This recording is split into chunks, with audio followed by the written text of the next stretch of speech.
Alright, this is gonna sound weird, but I have a vendetta with Venice Beach. Some unfinished business, if you will.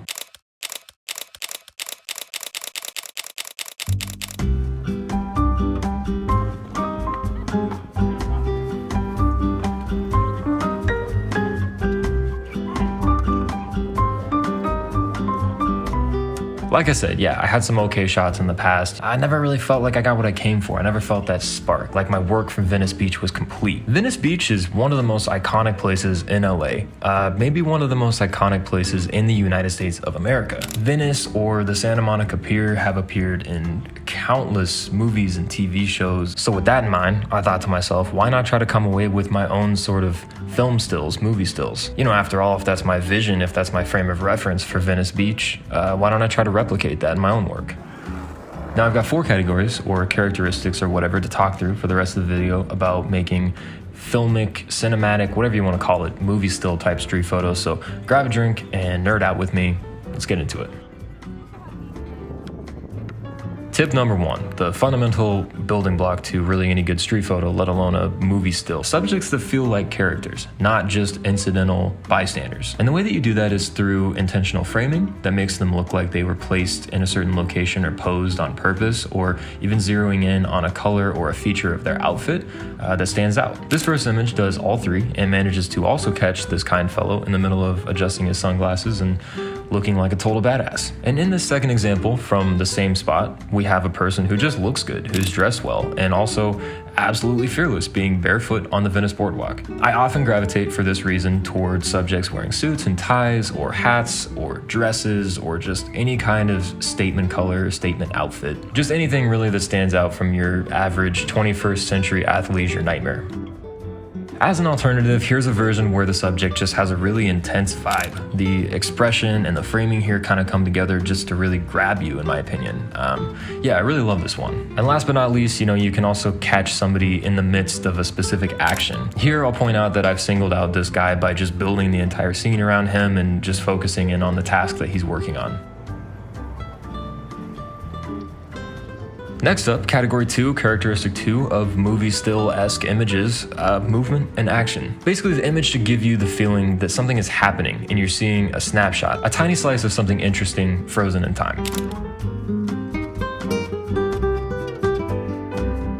First up, this one is dead easy, just a car driving through the scene. It's very obvious that the car is moving, it's in the middle of the road, and it's very easy to imagine this being a quick shot of a character heading to, I don't know, whatever plot point is about to unfold. And bonus points just for the fact that it's a classic car. I really don't think that this shot would hit the same with like a Honda Civic. Another great option is motion blur, literal motion in the photo. Drop your shutter speed and get weird with it sometimes. It's one of my absolute favorite approaches, especially if I'm bored or kind of uninspired. This one I imagine being kind of an establishing shot where maybe for the next shot, the camera moves into one of these vendors where some conversation or event is taking place. Here's another couple cases for motion blur, but focusing on a single subject instead of multiple passing through the frame. And again, I envision this kind of thing as a still from like maybe a coming of age movie where the main character just absolutely shreds and proves everyone wrong. And for one last quick example of not only motion, but also using a really dramatic low angle to place the characters in the scene above the viewer, this has the effect of turning the characters in your scene into these kind of larger than life heroes and exaggerating the movements. I guarantee you that this scene did not look anywhere near as dramatic at eye level.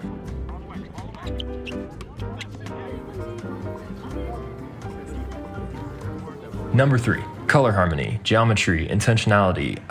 Movies are shot in really controlled environments a lot of the time. Cinematographers have the ability to tweak even the tiniest of details, the lighting, the positioning of the actors and the extras, the set design, everything. We don't have that luxury in street, but I think that with this type of photography, this subgenre of street, more cinematic images or movie stills, you have to be extra, super, ultra intentional about what you capture.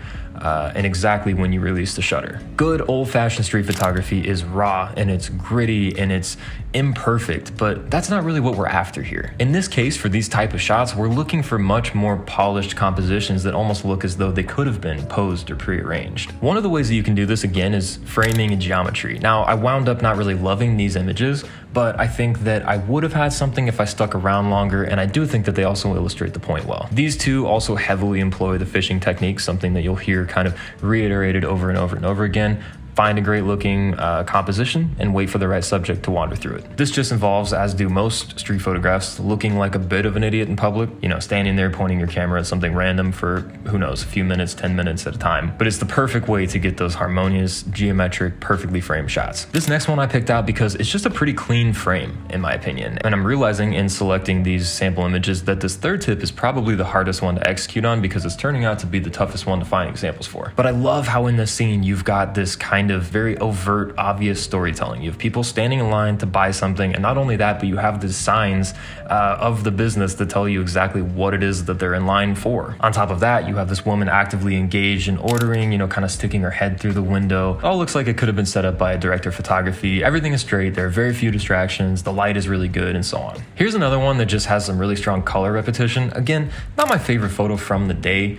I don't love the light in this one, but these bright punchy reds basically permeate the entire theme and lend to this really strong color repetition. And then of course the family all wearing bright blue hats. You have these big, bold, punchy primary colors that all sort of come together and give you this scene of a classic, family on vacation getting a scoop of ice cream or whatever.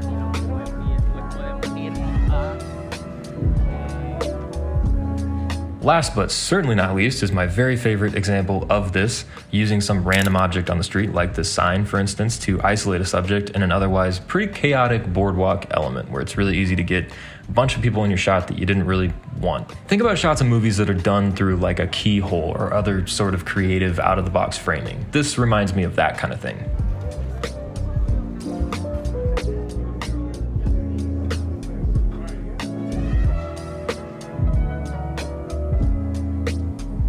And finally, to bring things around full circle, shots that tell a story, that have meaning, that draw in the viewer beyond a cursory, oh, that's cool, or a swipe and double tap on Instagram. But hold on, how do you do that exactly? And there's two things, in my opinion. First, primarily, combining everything that we've talked about so far in one kind of almost perfect photo. And two, by going outside with a camera a whole bunch of times and not being afraid to involve yourself in the action, to go up and take the shot. Not one single one of the shots that we have looked at so far would have happened if I wasn't there. They exist because I drove 45 minutes, fought for a parking spot, and spent the best part of a Saturday making an ass out of myself in public, pointing cameras at strangers. I hate to sound like the old crotchety man yelling at kids for playing in his lawn or whatever, but you gotta pull yourself up by the bootstraps. No, really, you have to put yourself out there, and you also have to have the ability to interact and engage with people and the confidence to actually take the shot that's in front of you, and just a lot of practice under your belt. I'm still learning, absolutely, all of the time, every single shoot, every single time I have a camera in my hand, and I'm constantly looking back at old work,